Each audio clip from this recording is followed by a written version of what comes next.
Welcome to Reborn in the Quiet. I am your host, Michelle. I am a wife, a mom, and a woman who loves Jesus deeply, but who has also walked through seasons of loneliness, healing, and quiet growth. I am not here because I have it all figured out. I am here because God met me in the quiet, and I truly believe He meets us there too. So wherever you're listening from, let's enjoy this journey together, one quiet step at a time. This podcast is a safe space, a place for reflection, faith, and honest conversations about the quiet seasons that shape us. So if you've ever felt lonely, misunderstood, or like you're walking through life quietly while everyone else seems surrounded, you're not alone here. I wanted to create this podcast because there are so many women out there, whether you're single, married, a mom, or just somewhere in between, who are doing life faithfully, loving God, serving others, and still feeling alone at times. Even when we're surrounded by community, there are seasons where the deepest work God does in us happens quietly. Those seasons don't always seem to get talked about, but they change us so much. For me, one of those seasons showed up through friendship. It did not start as loneliness. It actually started with a desire for connection, a desire to feel understood, supported, known, and chosen. And I didn't realize it at the time, but that desire would lead me into one of the most refining seasons of my life. For a long time, I had prayed for friends, real friends, the kind of friends who would understand my heart and show up the way I tried to show up for others. But just somewhere along the way, that desire for friendship turned into something else. I started seeking for validation. I started questioning myself. I started wondering if maybe I was the issue. I often felt like I was never anyone's favorite. I was usually the one texting first, the one checking in, the one making sure everyone else was okay. And when I stopped initiating, the silence was loud. There was a moment when I finally reached out to someone I truly believe was my friend, someone I trusted. I was just going through a moment of depression, having some anxiety, and I reached out. I texted, and I was ignored. That moment hurt more than I expected, because it confirmed something I had been quietly carrying for a long time. That's when I realized something important, that I cannot depend on people the way I was trying to, that I cannot expect others to give me the same attention or the same care that I would give, because they are not me. And I cannot build my worth on who responds or on who stays or who chooses me. And as painful as that was, it was also freeing. It was in that quiet and in that disappointment that I began turning to God more. I talked to Him honestly. I went to Him and I asked Him, God, what is wrong with me? Why can I not have the friends that I am desiring, the friends that I would like to have, the friends that I could just reach out and they would be there for me as I was there for them if they needed me or when they needed me. I sat with Him instead of replaying the conversations in my head. And I would talk to Him and I would cry out to Him and questioning, not in a disrespectful way, but in a way that I was hoping He would give me the answer. And slowly, without me even realizing it at first, something just started changing, something started shifting. And then I finally realized Jesus was becoming my closest friend. When I felt ignored, he listened to me. When I was feeling unseen, he saw me.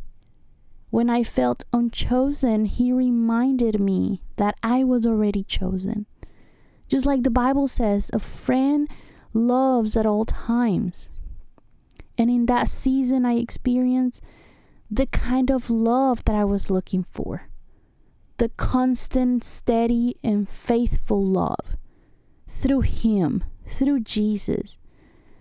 That's when I just stopped chasing friendships that they were just draining me. I stopped looking for validation in people. And I started resting in the presence of the one who never left my side. And as Jesus became my closest friend, something else was becoming more clear to me. I didn't want to treat him the way I had been treated. I didn't want to only reach out to him when I needed something. I didn't want to only talk to him when it was convenient or when I felt that life was heavy. Because now I knew how that felt. And I realized Jesus isn't someone that we use. It is someone that we walk with. So I began choosing to be consistent with him. And my drives to work, going to the grocery store, even just taking drives when life felt heavy and I needed to breathe, and I would just drive and just to spend time with him, just to talk to him. Sometimes I wouldn't even say anything to him. I would just say, Jesus, I need you with me right now. And I knew that he was there. I knew that he knew how I felt in that moment. I realized that going to him for anything, even the smallest things, he truly cared. No matter how insignificant or how dumb it might have felt for others, I knew that for him it was something that he cared and that he listened to me. I began to sit with him even when I didn't need answers. When all I wanted was just to have that little bit of attention and love that I know he always gives us. I wanted to stay close, not just out of need, but out of love. Out of that love that I had been seeking, that I had been trying to get. And that whole time that I was praying for friends, he was there. He was telling me, my child, I am here. I am your friend. I am the one that you need. You don't need any other friends that are going to hurt you, that are going to just reach out when they need you, but when you need them, they won't be there. That's when I realized that he wants to have a relationship with us. Just as he says, remain in me as I also remain in you. And that is something that it took me so long to realize, but now that I have it, I do not want to give it up. You know, it doesn't feel like he's pressuring us to have a relationship with him. It's an invitation when he says, remain in me as I also remain in you. That's when I learned that not every season is meant to be full of people. It is not wrong to have friends. It is not wrong to desire connection, not at all. But it is in the quiet moments when we feel that we're alone, that's when we need to understand that the only friend and the only person that we need is him. There are seasons that are just meant to be full of God. Just him. Pouring your love and pouring all your feelings to him. You know, I've learned that loneliness isn't always rejection. Sometimes it's redirection. And the quiet is not empty. It is sacred because that's when He pours everything He has in you and everything that you need.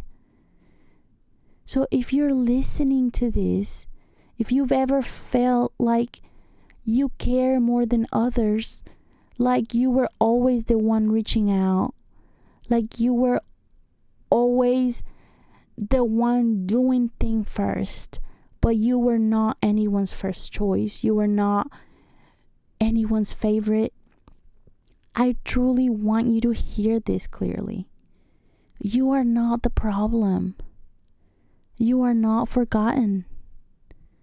You are not alone, because He sees you and He is there. He's there waiting for you. He's there waiting to hear what you have to say. No matter how insignificant you think it is, He is there to hear you, to listen to you pour out your heart to Him, to you pour out your feelings, what it is that you're feeling, what it is that you're seeking. And He will be there to listen, to guide you, to give you His love. God sees you in every season of your life because He's there and He's closer than you think. So I created this podcast for it to be a reminder for us that we are being worked on in the quiet. When we think that nothing is happening, He is there just waiting for us. So this podcast exists to be a reminder of that truth, a safe space to talk about our faith, about our healing, our identity, and the quiet seasons that shape us into who God is calling us to be. So throughout this podcast, I'll be sharing personal experiences, not because I have it all figured out, but because I've seen how faithful God is, even in the stillness. And I truly believe He's calling me out to share it to others, because I cannot be the only one that feels this way. And He wants His daughters to support one another, to be there for each other in different ways, and to know that you are not alone in this. You're not the only one that feels like this. So if today feels heavy, remember this: God is still working, even in the silence. You are being renewed, you are being restored, and you are being reborn. So thank you for being here with me today. This has been Reborn in the Quiet. Until next time. And remember, stay close to God and be gentle with yourself.